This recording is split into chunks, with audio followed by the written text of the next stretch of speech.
That's how we're going to defeat these people. That's how we're going to defeat corporate greed, is by standing together.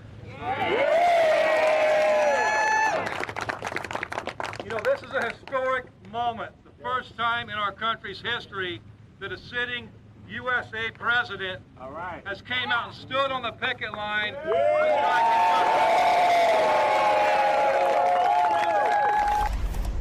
President Joe Biden today joined the picket line for striking UAW workers in Wayne County, Michigan, an unprecedented show of support by a sitting president for labor rights. Biden's visit, along with a stop tomorrow by Donald Trump, highlights the importance of Michigan to the presidential race and the UAW's political clout. Workers with the union in over 20 states have walked out after unsuccessful negotiations with three of the largest automakers in America, General Motors, Ford, and Stellantis, and they are demanding increases in wages and long-term cost of living adjustments in the face of rising inflation and skyrocketing CEO pay. Joining us now is the president of the United Auto Workers Union, Shawn Fain. Mr. Fain, thank you for being with us. I've looked forward to the chance to talk to you for some days. Where are you in this negotiation with the automakers right now? Hey, thanks for having us. We're still, we're trying to get agreements hammered out. We've been at the table every day, as we have been for the last roughly 10 weeks. And this all goes back to one thing, corporate greed. And it's a shame that these companies chose to sit around for 7 weeks and not address our members' concerns and wait till the last minute. There's only one reason we're on strike right now, and it's because these companies put themselves in that position. So, we're working hard. The negotiating teams are working hard. The vice presidents are working hard. Our team's working very hard to try to address our members' demands and our needs.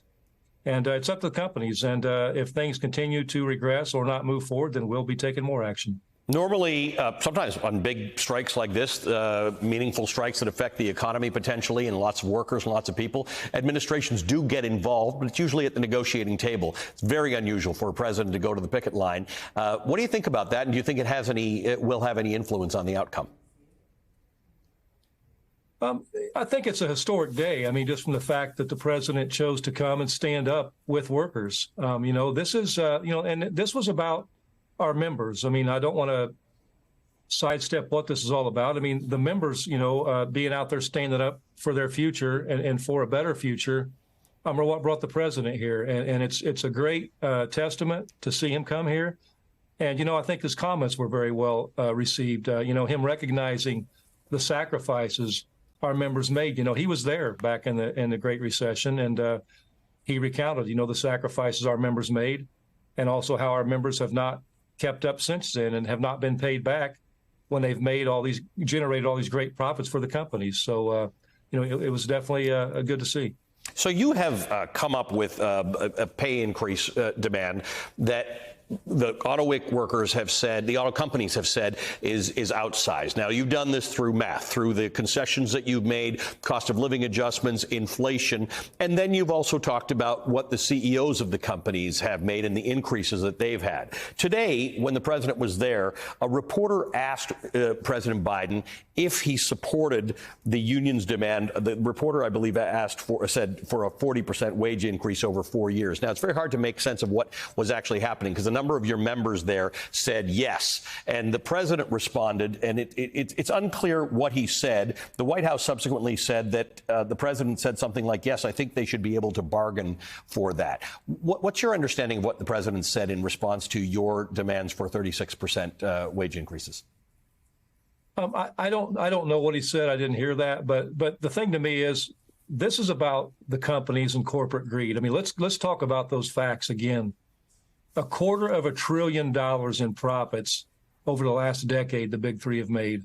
Those profits are generated by the work on the backs of our members. $21 billion the first 6 months of this year alone. The price of vehicles went up 35% over the last 4 years. CEO pay went up 40% the last 4 years. Our worker pay went up 6%. And the cost of labor that goes into making these vehicles is around 4 to 5%. Labor is not the problem. And what we're asking for is our fair share of what we deserve. And we have fallen further and further behind over the years. So I'm not sure what the president said, but I do know this. This is on the corporations, and they own this. I guess, okay, so fair enough if you don't know what the president said.